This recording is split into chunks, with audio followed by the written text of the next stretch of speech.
Hey everybody, it's Dan here at the Kayak Guys. We want to take a little bit of time today to talk about one of my off-season projects. This is an all fiberglass boat. Had a couple holes in it when I bought it, and I had to put a couple more holes in it to do some modifications to it. But it turns out fiberglass is actually really easy to work with, so that's a big bonus. As I said, I went ahead and cut the cockpit out in order to give myself a little bit more room and actually allow me to get down inside the boat. It also allows me to access the entire boat for storage, whereas before I only had one small little compartment. I plan on beefing that transom mount up significantly because right now it's just bolted to the top fiberglass shell of the boat, which is not very sturdy. I do have some 2x4s underneath to help provide a little bit of support, but it still jiggles around quite a bit when I'm going through the water, and that's not something I want. So I got a couple different designs in the works. The other thing that I've done is you can kind of see the whole of the boat has this light gray color. In order to seal any of the really small holes in the bottom of the boat and provide myself a really tough, slick coating, I used a product called Coat It by Amazing Goop. It's a two-part epoxy that's been reinforced with strengthening materials such as Kevlar and carbon fiber in order to give it a really strong, slick coating. The other thing that I've done is inside the boat here, you can see there's a little bit of black stuff. That is a spray paint can of rubberized undercoating that I bought from the hardware store. So a few things that I'm going to plan on doing in order to get this boat ready is, number one, it's got to be painted.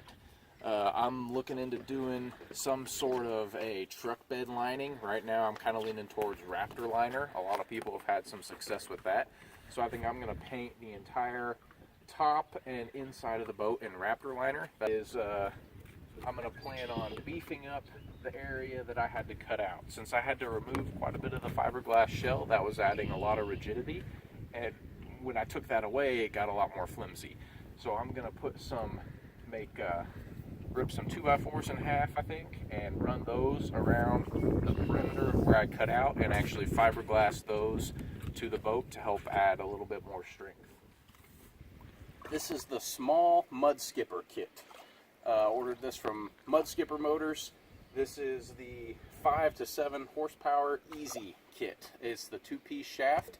The motor I have on here is a Predator 212cc motor I got from Harbor Freight. This is what most people use with these kits.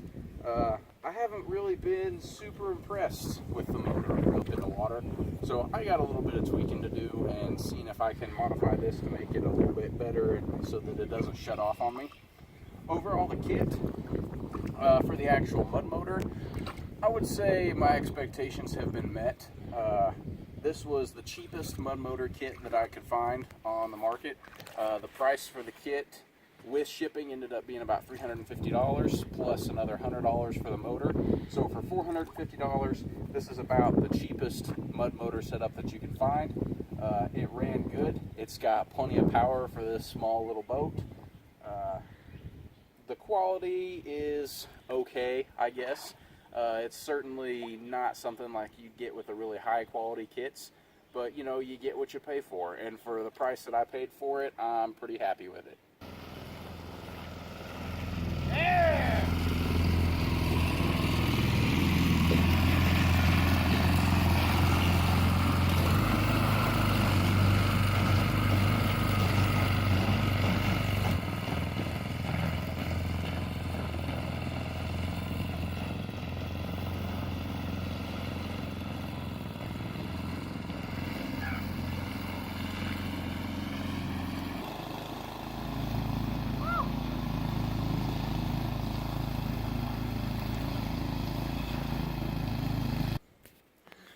So we were playing around with our boats and our mud motors trying to see how shallow water we can run these in.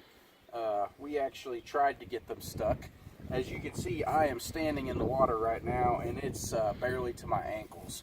So what I found, at least with this motor and this prop and this kit, is as long as there's enough water to float the boat, there's enough water to run the motor.